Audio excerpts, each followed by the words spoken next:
Introducing Metallica.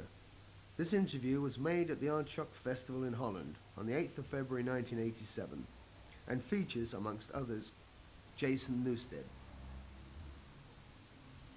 Right after the accident happened, we individually decided that the best way to get rid of all our frustrations, because we were very traumatized and we felt a lot of emotional distraught over the situation. We thought that the best way to get rid of our frustrations Was that on mine? would be to hit the road, and get all the anxiety and frustrations out on stage, where they should go, They should go toward a positive thing like that. The worst thing we could do is just like sit in our room and sulk over the matter and wallow in our just think pity. lower and lower, and you just don't want to go and do it again. If you get to a stage where it feels so bad that you're not even sure you want to do it again. Yeah, exactly. And the more you think about it, the deeper you sink. So we each thought individually we have to keep on going. We have to work, because it wouldn't be fair to Cliff to just stop. Yeah. Also, if Cliff were alive for some reason or another, and he couldn't play bass, he wouldn't tell us to stop. He would want us to go on. Yeah. I don't know, that's the way he would have felt. He would have wanted us to go on. Yeah. So we had a band meeting, and that was the overwhelming decision to go on. So we decided after the last rites that we should just sit down and start auditioning bass players. Yeah. And this is 2 weeks into, 2 weeks after the accident, we started auditioning bass players.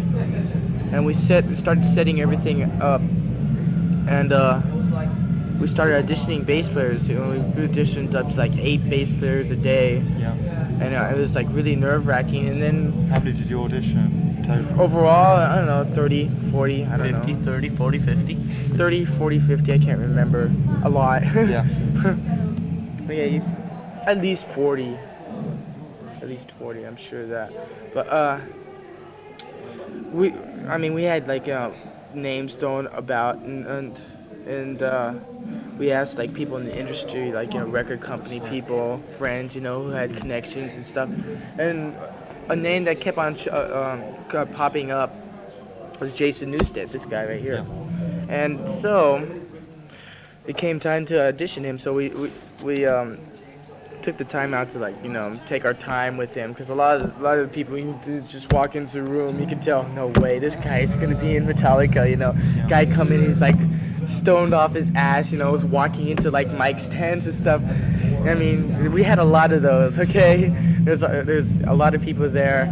They start the song, and you can just tell that their bass style wasn't the type of style right off the bat. A lot of it's going to have to depend on personality. Really. Yeah, and personality too. You got a lot of people walking in there with this huge air of supremacy. And that's just not it. So anyway, we took our time with him, because he had the most recommendations out of everyone. And he came to the audition knowing about 9 songs, and you only had to know 1 song, which was Master of Puppets, but he knew 9, which was an obvious advantage. Yeah. And so we played for them, and he sounded good, played fine, seemed like an okay character, even though he was sticking Flotsam and Jetsam stickers all over everything, my back, on my guitar case, on all the equipment cases. But anyway, that's beside the point.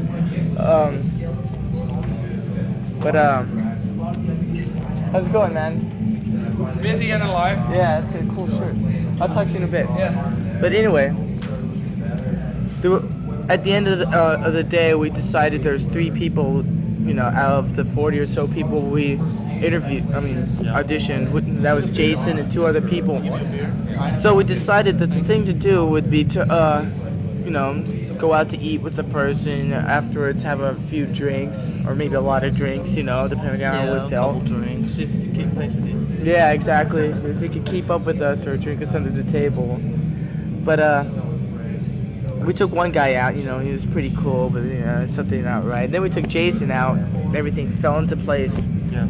So we're in this place called Tommy's Joint. 2 a.m. Yeah, 2 a.m. in the morning. Yeah, still drinking. yeah, After we had a dinner, we were drinking whatever we were drinking. And then all of a sudden, everyone had to go to the bathroom except Jason. So we went into the bathroom and had a band meeting on the urinal and decided, well, what do you think? I go, yeah, he's cool. James says, yeah, he's cool. So we went out there and asked him if he wanted to join the band. And he said no, so we had to, like, you know. I did. I go, We had to twist his arm. No Heineken? I'll wait. I had to twist his arm. No, really. That's got to be a better way of getting. I mean, you hear about people like Kiss who, when they're auditioning vast amounts of guitarists, and they don't even know the guys in their band. You know, they've been through like a string of guitarists, and they're basically put on stage as hired musicians, and I'm sure they're paid as hired musicians rather than as part of the band. Surely that's got to be a better way of doing it if you can get drunk with the guy, if you can play with the guy. Yeah, exactly. I mean, we were looking for a person, you know, who Gotta be able to fit in, cause fit in with us personally. and the we're way gonna that be living with this person, you know. exactly, and the way the Metallica is, I mean, you know, it's just like big family, man. You gotta be able to be one of the bros, you know. You gotta be able to be the part of the family. That's not only that, we're looking for a long-term thing, you know. Yeah. We didn't want just a hired hand. I mean, like, you know, Kiss or Ozzy Osbourne. You see him on one album, you know, he's gone, and you know, next. Do you think that affects kids? You know, who are looking at? Yeah, I think, of course it does. I think it loses. believe it does. Yeah. I It mean, makes kid, you know. They affect their band as well. I mean, you know, it isn't good for building a strong foundation, you know.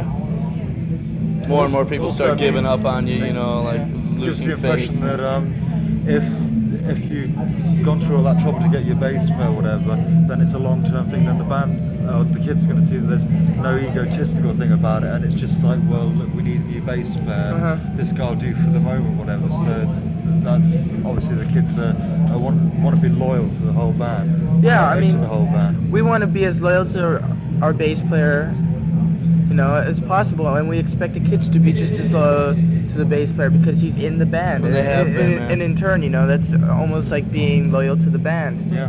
Well, it is being loyal to the band, you know. They've been cool though. I mean, the acceptance is. I mean, there's no problems with him fitting in. And My main, you know, worry or whatever, concern, pressure, whatever, was about the kids, you know. Yeah. Wondering if they were gonna, cause like Cliff was, you know, bass solo god, you know, and a great, unique player, right? And I was wondering if they're gonna be like, oh man, this guy's not gonna be able to hang, you know. But I mean, it's been everywhere we've went, the kids have just like rallied behind the band like hella, you know. It's That's like, really nice. Yeah, and it's a cool thing.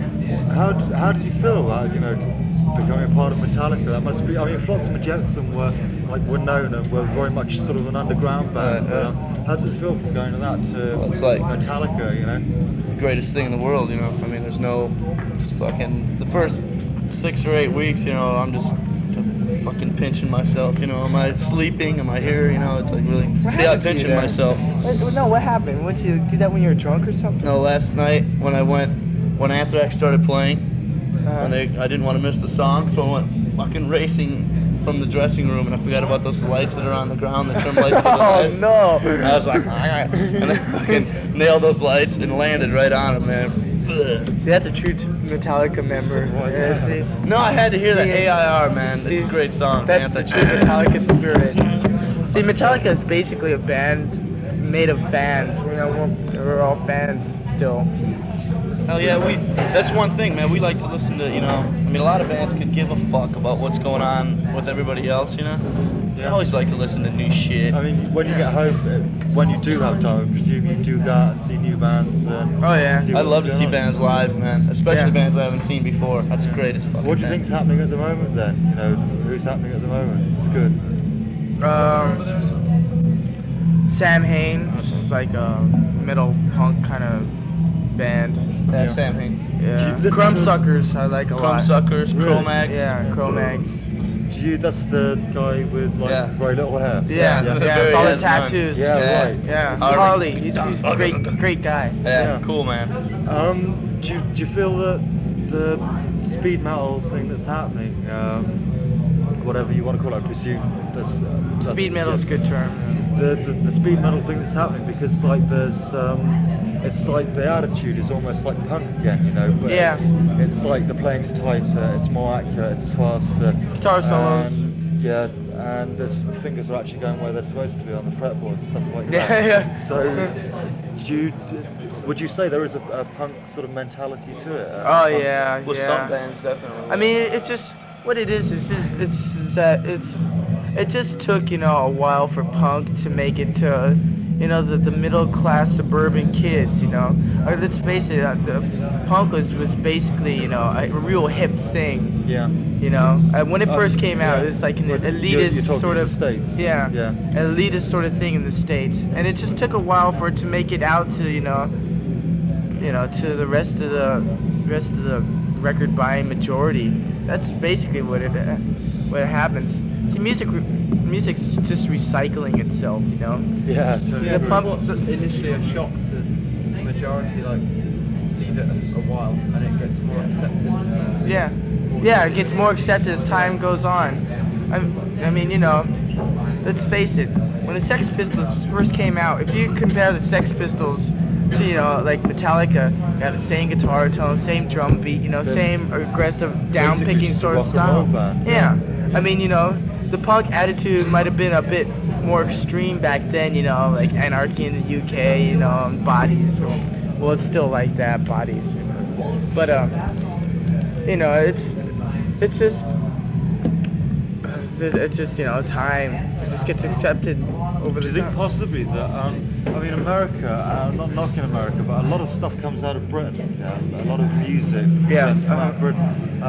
Punk never really happened. You had the only offshoot you had that happened and was efficient and worked and was popular. It's like the indie scene, people like the Cult and stuff like that, which is where... The Who? The Cult, bands like the Cult, and it's like bands with a reasonable image, and they can play reasonably tightly, and they're loud, and they're basically a rock and roll outfit, Yeah. I mean, I listened to some stuff recently. It's just like Led Zeppelin. Yeah, the Cult. Yeah, the new Cult album is like Cream, Led Zeppelin, Jimi Hendrix. there's a bunch of like clapping shit in there. and like stuff like Quicksilver Messenger Service or something Sometimes like that. too. Yeah, Do you even think Clapton that's on me, wrong, Clapton a lot. Well, some I of the mean, stuff. like I said, music is recycling itself again. Bands like the Cult and Doctor and the Medics, and that sort of thing. Lunatics, Yeah, it's I don't think they're serious musicians, though. I mean, they don't treat anything seriously. Well, I mean, a lot of it is the image and the whole hippie vibe of the Summer of Love sort of thing. I mean, I grew up in San Francisco in the midst of all that hippie shit. Let me tell you, it drove me nuts, man. I mean, I was pretty young back then. It still drove me nuts. And like I'm seeing it all over again. It's nothing new. I mean, it's to a lot of people, it seems fresh because they weren't exposed to it at the time when it originally happened. So it seems fresh to them. So, and there's a market for that sort of music. People like to listen to that sort of music. It seems to me like the press in England is like they want to latch on to something new. I don't know, for their own political reasons, to make their newspaper look good. I have a feeling, Yeah. I mean, it's for, I don't know. I don't want to sound like I'm slagging the papers, but I mean, they're badly written. yeah. And it's like let's face it. They want to sell newspapers. Whatever's happening at the time. If they do a feature on it, they're gonna sell copies of their newspaper. I mean, that's totally wrong. That's doing it for the wrong reasons. And Out of the speed metal scene, whatever, there's two names that crop up like the creme de creme, which is Metallica and Anthrax. Metallica won't go on stage and they won't be wearing like the crew outfit and all this stuff. God help But us. They're still not uglies, and they're still interesting people and can say something interesting and make interesting press. And likewise with Anthrax. Is there anybody else about you think that is even closer? I know it's going to sound bigoted, you answering that question, but there doesn't seem to be a lot around that is going to be accessible to the album charts and to actually being on the front page of all the nationals rather than just medal papers and stuff like that. I mean, Metallica now is getting into the league where it's everybody's going to hear about them, and Anthrax also, but there's a lot of speed metal bands around. Metal Church is another one, I think, and Megadeth too. Yeah.